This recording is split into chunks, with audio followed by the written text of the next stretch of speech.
In this chapter, we're going to talk about food and human development in the Anthropocene. Food is the fundamental factor that will determine the outcome of all the Sustainable Development Goals. If we don't have healthy, sustainable food, we will fail on everything from delivering on the legally binding Paris Climate Agreement all the way to economic development in the world. Food is, moreover, a factor that now needs to be really thought of as an embedded, equitable dimension of achieving universal human development for all citizens in the world. The SDG 2, the Sustainable Development Goal 2, is often wrongly portrayed as being only about eradicating hunger in the world. This is a massive challenge. We have over 1 billion co-citizens, not only malnourished, but also undernourished, and over 800 million actually going to bed every evening hungry. But remember that we have almost 3 billion people suffering from different levels of non-communicable diseases, malnutrition from weight and overweight, obesity being the fastest driver on unhealth related to food in the world. We have equal numbers of obese in the world as we have malnourished in the world of today. So the Sustainable Development Goal 2 on food is about eradicating hunger, but also about achieving sustainable and healthy food for all co-inhabitants on Earth as a pathway to prosperity in the Anthropocene. This is increasingly recognized, and I think we all feel that food is now being understood increasingly for what it is, namely one of the most important culprits behind unsustainable development and the exponential rise of pressures on the Earth system. So can you imagine that we have transformed 40% of the land area on Earth to different forms of agriculture, the world's largest transformer of land of all kinds. So 80% of deforestation in the world, for example, is driven by agricultural development. In fact, agriculture is not only the number one cause behind transforming of land, it's also the number one cause behind greenhouse gas emissions, the single largest source of greenhouse gases, roughly 30%, 17% from agricultural production, and another 15% from deforestation. But agriculture is also the single largest cause behind loss of biodiversity. And agriculture is also the prime cause behind overloading of nutrients in our lakes and rivers and coastal zones, eutrophication due to overuse of nitrogen and phosphorus. And agriculture is the single largest consumer of fresh water. 70% of the water that we take out from our rivers and lakes and groundwater is used for irrigation to produce food. So overall, when you add all of this up, food is the number one driver behind unsustainable pathways to development.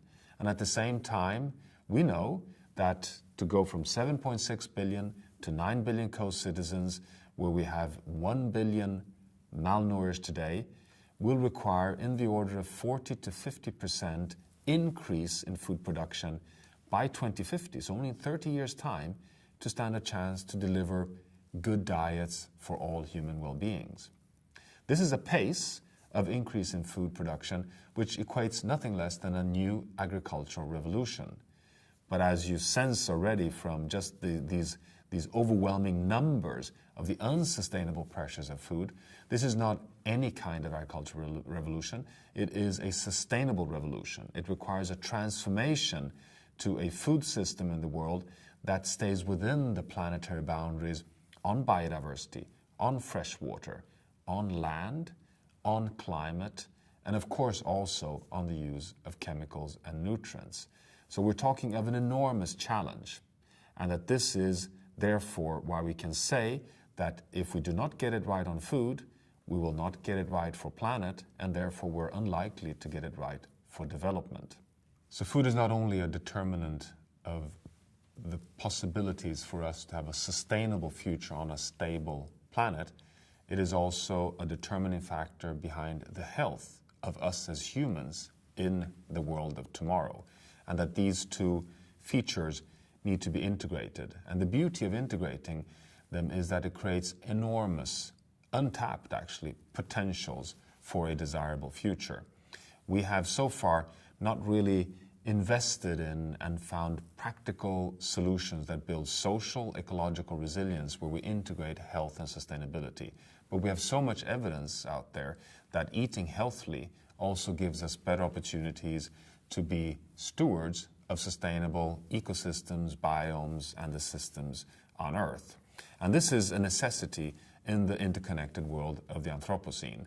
So, for example, we know increasingly that overconsumption in the rich part of the world, which is driving obesity and unhealth and cardiovascular disease and different forms of very dangerous threats towards positive life satisfaction, can be, to a significant extent, dealt with or resolved by eating more plant-based diets, more sustainably generated, diverse set of dietary compositions, which then can take us away from the monoculture-based, processed, industrial diets that today increasingly are, to say, prevalent in the globalized world also of food trade. So we have a challenge here, an enormous development challenge, but also large development opportunities to recognize the interconnections between global trade, multinational food industrial developments, regulatory measures to help guide incentives towards healthy and sustainable diets, and the practice on the ground, and us humans and our consumption behaviors. And this is an enormous complex, but is one of the frontiers for sustainable development, because it is not only about nutrition, it is really about sustainability, health, and prosperity in the world of tomorrow. And again, if we cannot share the remaining space on Earth to produce food in an equitable way, we will fail to be able to really deliver on the Sustainable Development Goals. This is why this is a global and universal agenda where the rich citizens in the world need to engage as much as the poor citizens in the world, and we all need to engage in that transition. We have, for example, so much empirical evidence to show that when economic growth in a society rises, from very poor economies, in the beginning there is a direct linear relationship between better economic incomes in households, for example, and better nutrition. But very rapidly we reach a point of diminishing returns in terms of earning more money but eating less healthily, and therefore also having larger negative impacts on the environment. We have evidence of this right across the world, which shows that we all, as universal co-citizens, need to engage on this agenda for the future. Now, do we have solutions? Well, that is one of the most exciting things with food, that yes, we have so much knowledge, we have so much evidence that the practical solutions towards healthy and sustainable food systems is something that is at reach. We have scientific papers that have come out very recently showing that a transition even towards different dietary compositions of reducing meat consumption and having more balanced share between protein, energy, fat from plant-based and animal-based and fish sources of protein can reduce greenhouse gas emissions by 30 to 70%, can reduce global mortality by up to 10%, and can reduce impacts on biodiversity.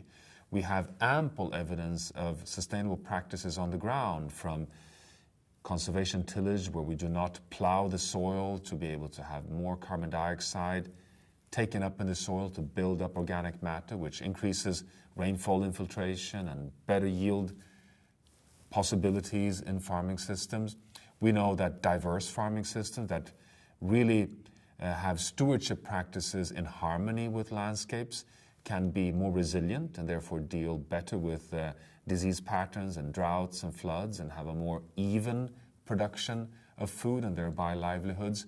We have so much ample evidence that the parts of the world that are overusing fertilizers and leaking it all into the coastal zones, killing off marine ecosystems, can transfer over that surplus use to underusing regions such as in Africa to boost yields with zero environmental impacts, all focusing on livelihood improvements. while at the same time staying within a planetary boundary on, in this case, nitrogen and phosphorus. So the solutions for a sustainable and healthy agriculture revolution are largely at hand. It's a question of transforming the world food system in a desirable, sustainable direction. That's not to say that we're not facing enormous challenges, because this is not only a biophysical or health agenda, it is to a very large extent an economic, a policy, a financial and institutional agenda. This is what makes it sustainable development. Thank you very much.